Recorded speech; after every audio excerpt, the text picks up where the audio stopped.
welcome back, man. RRT Posse, what's going on? Big Money Bound TV, Respiratory Therapy, you already know how we living. Welcome back to all my returners. If you're new here, go ahead and subscribe so you'll miss none of this helpful respiratory related information, man. Today, what I'm going to be discussing is what things to consider before choosing which college or university to attend to get your degree in respiratory therapy.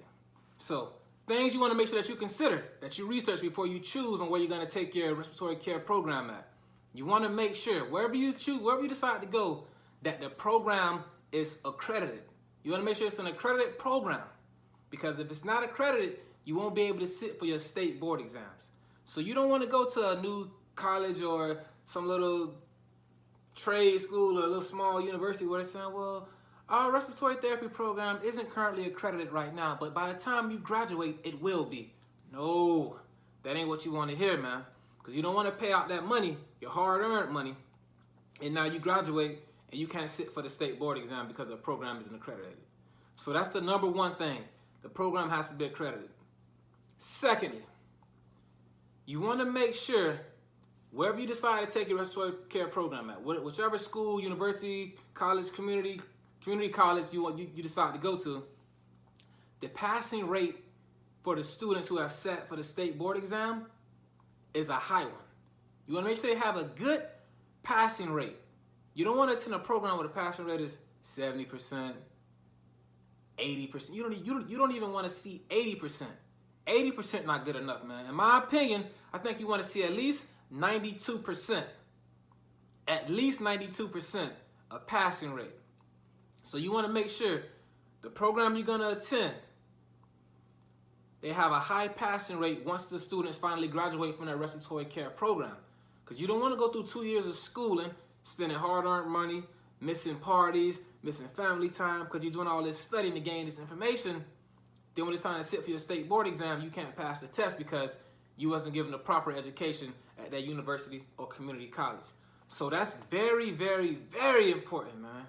The passing rate for that school's respiratory care program. I can't stress that enough, because I would hate for you guys to spend 2 years trying to become a therapist just to find out you weren't given enough information to pass your state board exam, man. So please, research on the passing rate of that program before you attend that college or that university.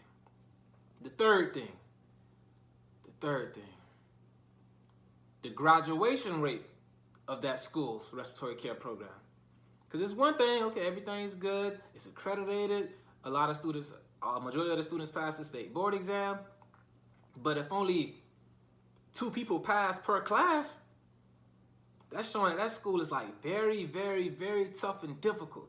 So you want to make sure they have a high graduation rate for that program as well, man. These are important key things that you got to do. So just do your research. You can go to the school, Google online, go to the school's website, and just see what's the graduation rate for that respiratory care program at that school, that university, or that community college. That's another very important thing. What else do you want to consider? Of course, we got to mention this. The money. You want to make sure the money is right for you. It's affordable for you. I don't want to say it's at least $10,000, $20,000, $9,000, $7,000, whatever you can afford. Make sure it's affordable for you. Now, this school may have 100% graduation rate, 100% passing state board exams rate, and it's accredited. Now, if they saying $75,000 a year, y'all may be like, whoa, exactly.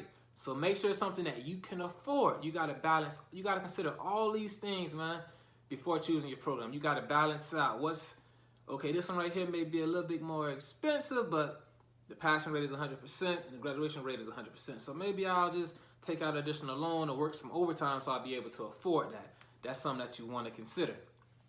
Let me see. What else? The location. Where is it?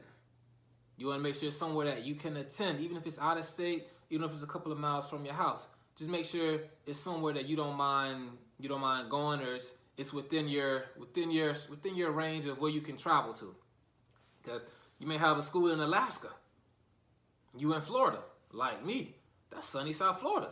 You don't want to go to that winter crazy freezing below 0 temperatures. So make sure that the location is convenient to you, and the location is like I said, convenient to you. And those are really all the things to consider when deciding on which program to choose. So let's repeat these now, because these are very important. Number one, the program has to be accredited. Okay. Number two, the passing rate for that state board exam. That's important. Number three, the graduation rate of that program. Number four, the moolah, baby. Make sure it's affordable for you. And then number five is the location. So those are the most important things to consider before choosing on which school, university, or community college to attend to take your respiratory care program. So I'm glad I could help you guys. I'm telling you, these videos are very helpful, and they're all respiratory related. Every Monday at 12 o'clock a.m. Eastern Time. Another thing I would like for you guys to do, I want to do a Q&A, like some questions and answers. So in the comments below, you can just leave some questions that you have, and I'll try my best to do like a little Q&A, answer all of those questions. Because that's what I want to do. Get some Q&A, get some feedback on what you guys really want to know, what questions you really have for me. Because I'm a therapist that's been in the field for 3.5 years. It's 3.5 years now, going on 4 years. So any questions on like, hey, how do you like the field so far?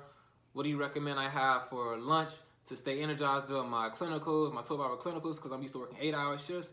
I mean, any question. You can ask me anything, man. Where did I get my hoodie from? Like, whatever you want to ask me, I want you guys to go ahead and drop it in the comments. Thanks for watching. If you're not subscribed, please subscribe to my channel, like a couple of videos, watch all the videos from beginning to end, and I guarantee you'll find that my page is very helpful when it comes to respiratory-related material. When it comes to respiratory-related materials. Where I'm from, we talk a little fast. So I'm trying to pull back because I know I'm talking to the world. So I gotta, and I got my Stranger Things hoodie on, man, because I love the show and they finna bring it back, and I can't wait. But hey, man, thank y'all for watching Big Money Bound TV, respiratory related. You know that's all I'm giving you. Respiratory Therapy Posse, that's who we are. Hey, have a good day. Let's get this money. Stay blessed.